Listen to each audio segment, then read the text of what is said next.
मध्य प्रदेश के छतरपुर का पत्थर कांड तो आपको याद होगा। इसी पत्थर कांड में आरोपी शहजाद अली को पुलिस ने गिरफ्तार कर लिया है। दरअसल शहजाद अली पर कई केस दर्ज हैं। पत्थरबाजी कांड में नाम सामने आने के बाद से उसके पूरे काले कारनामे धीरे धीरे सामने आ रहे थे। उस पर 10,000 का इनाम भी रखा गया था। वो पत्थरबाजी के बाद से ही फरार चल रहा था। इस दौरान प्रशासन ने उसके अवैध मकान को जमींदोज कर दिया।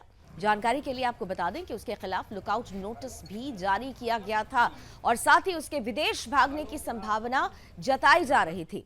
उसकी गिरफ्तारी के लिए विभिन्न ठिकानों पर छापेमारी की जा रही थी और अब पुलिस ने शहजाद अली को गिरफ्तार कर लिया है। दरअसल मुस्लिम समाज की तरफ से ज्ञापन देने के बहाने हजारों की संख्या में भीड़ लेकर शहजाद अली ने छतरपुर कोतवाली पुलिस पर हमला किया था और इसके बाद से ही वो लगातार फरार चल रहा था। पत्थरबाजी का मास्टरमाइंड शहजाद अब पुलिस की गिरफ्त पे है। वो शहजाद अली जिसने पुलिस थाने पर हमला किया और उस पर 10,000 का इनाम भी रखा गया था। पत्थरबाजी के बाद से ही शहजाद अली फरार चल रहा था। पुलिस के लिए बड़ी चुनौती थी उसकी गिरफ्तारी, लेकिन पुलिस ने आखिरकार शहजाद अली को गिरफ्तार कर लिया है और उसे जल्द ही कोर्ट में पेश किया जाएगा।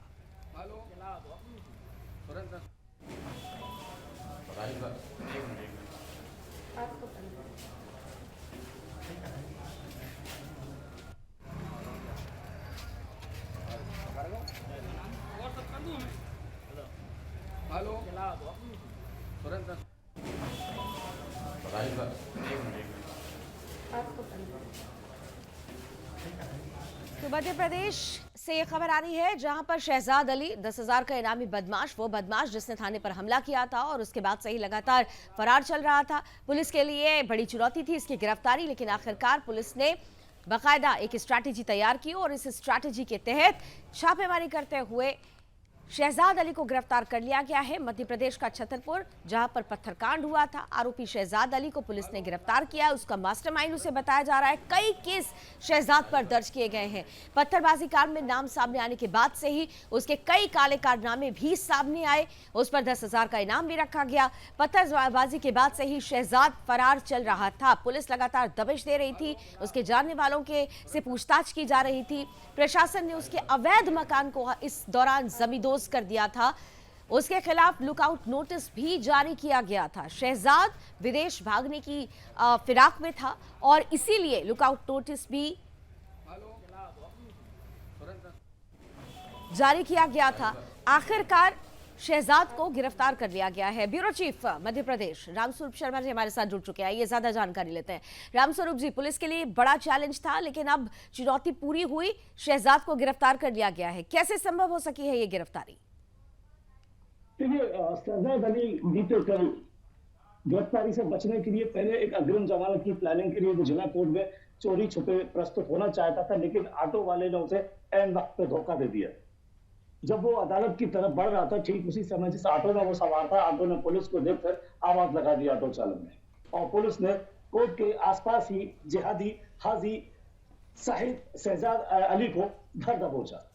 नाम आपको बता दें एक बार हमारे दर्शकों को कि शहजाद अली ये वही व्यक्ति है जो 21 अगस्त को छतरपुर के जो विख्यात फेमस जो कांड हुआ था पत्थरबाजी कांड, उसका ये मास्टरमाइंड था। जिहादियों के एक बड़े झुंड ने कोतवाली थाने में छतरपुर के घुसकर एक बड़ा पथराव किया था। इसमें पुलिस के कई वरिष्ठ अधिकारी और छोटे स्तर के जो कर्मचारी हैं वो गंभीर रूप से घायल हुए थे।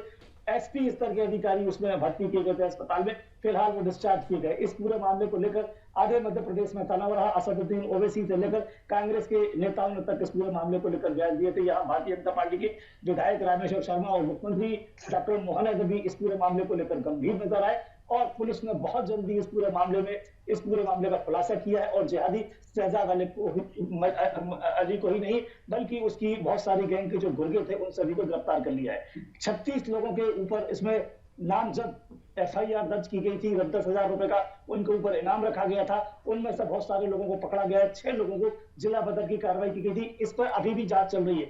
बहुत सारे जो इस पूरे मामले के जानकार है, इस तरह की चीजें, उनका दबे तौर पर यह भी कहना है कि छतरपुर ये वही जगह है जहाँ पे बागेश्वर धाम और दूसरे धार्मिक स्थल है। ये हिंदू धर्म और सनातनियों का ये केंद्र माना जाता है, न कि मध्य प्रदेश का बल्कि देश भर का।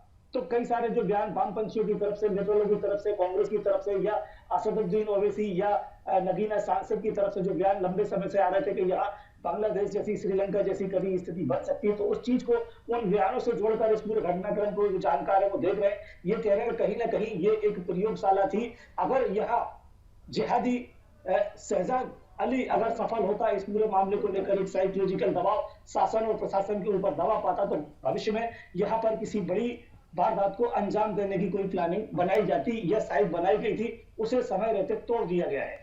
समय रहते उसे तो तोड़ दिया गया है रामस्वरूप जी, लेकिन पॉलिटिक्स जमकर हो रही है इस पर। देखिए, ये कहा जा रहा है कि शहजाद तो खुद सरेंडर करने के लिए जा रहा था, और जिस तरीके से गिरफ्तारी हुई है वो कहीं ना कहीं से बताती है कि जबरदस्ती कांग्रेस और कांग्रेस के लीडर्स को बदनाम करने का प्रयास हो रहा है। ये आरोप अब लगाया जा रहा है रामस्वरूप जी। बिल्कुल नहीं। देखिए, मैं सबसे पहले आपको बता दूं, असदुद्दीन ओवैसी हमेशा ही जब भी कहीं कोई आतंकवादी कोई वारदात होती है या कोई जिहादी किसी तरह की किसी घटना को या किसी वारदात को अंजाम दे दे, तो असदुद्दीन ओवैसी बाद में जब बोलते हैं, जब कांग्रेस की तरफ से बयान नहीं आता, तो यहाँ मध्य प्रदेश कांग्रेस कमेटी के प्रदेश अध्यक्ष जीतू पटवारी की तरफ से कोई आधिकारिक बयान इस पूरे मामले को लेकर नहीं आया। लेकिन दिग्विजय सिंह इस पूरे मामले पर अपनी तरफ से बयान ना दें, ऐसा नहीं हो सकता। उन्होंने अपनी तरफ से इस पूरे मामले को लेकर बयान दिया। कुछ लोगों ने कांग्रेस की तरफ से ये कहा कि छतरपुर में जो कार्रवाई की जा रही है वह अमानवीय है और लोकतांत्रिक मूल्यों का हनन कांग्रेस के कुछ लोगों के द्वारा बताया गया। तो इस पूरे मामले को लेकर तब परोक्ष और अपरोक्ष रूप से कांग्रेस की तरफ से बयान आते रहे। कांग्रेस की तरफ से जितने बयान आ रहे थे, इन सभी में 100 सुनार की, एक लोहार की। एक जो बड़ा बयान है वो असदुद्दीन ओवैसी के द्वारा दिया गया, तो एक हाजी का मकान वहां ढहाया गया है, हाजी का मकान तोड़ा गया है, गैर कानूनी ढंग से वहां इमारत को गिराया गया है, और पूरे मध्य प्रदेश में ही नहीं भारत भर में जो बुलडोजर कार्रवाई की जा रही है उसके खिलाफ जिहादियों का एक बड़ा संगठन विभिन्न राजनीतिक दलों के साथ में सुप्रीम कोर्ट जाएगा और इस पूरे मामले की, इस तरह की घटनाओं की एक घटना करके कोर्ट के सामने इस पूरे मामले को लेकर रखेंगे। तो देखिए, दो तरह की चीज जो है, दो तरह की चीजें सामने आती है। एक तो ये कि आज पुलिस के सामने इस तरह से जो जिहादी है, जो पुलिस के ऊपर हमला करने वाले जो लोग हैं, असामाजिक तत्व, वो हावी है। दूसरी तरफ उनके ऊपर कार्रवाई करने के मामले में उनके सामने, पुलिस के सामने, प्रशासन के सामने जिहादी असदुद्दीन ओवैसी या उस जैसे जो दूसरे लोग हैं, जो दूसरे राजनीतिक दल है, वो उसमें एक बहुत बड़ा घोड़ा अटकाने की कोशिश करते हैं, वो उसमें व्यवधान डालते हैं, रुकावट डालते हैं। छतरपुर की पत्थरबाजी कांड में ये वही चीज सामने निकल कर आई है।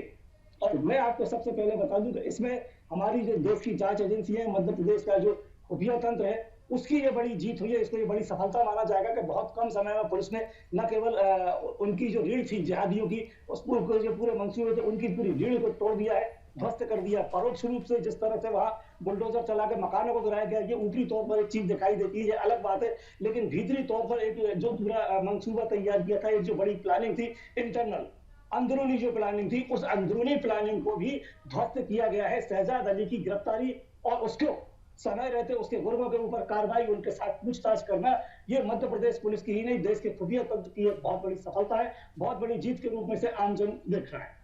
बिल्कुल, सीधे तौर पर इसे बड़ी जीत के रूप में देखा जा सकता है, बड़ी सफलता के रूप में देखा जा सकता है। शहजाद अली की अब गिरफ्तारी हो चुकी है और इसके बाद ये कहा जा रहा है कि वो तमाम जो नेक्सस था, जो मध्य प्रदेश और मध्य प्रदेश के साथ साथ पूरे देश को दिलाने के लिए जो साजिश रची जा रही थी, उसके आधार पर ये उसकी नींव पर ये एक बड़ी चोट कही जाएगी। बहरहाल अब बड़ी चुनौती जरूर थी पुलिस के लिए। शहजाद अली की गिरफ्तारी, 10 दिनों से लगातार वो फरार चल रहा था, आखिरकार पुलिस की गिरफ्त में आ गया है और इसके बाद अब बड़ी कार्रवाई के साथ साथ सख्ती के साथ सजा की उम्मीद भी की जा रही है। बहुत बहुत धन्यवाद रामस्वरूप जी हमारे साथ जुड़ने के लिए।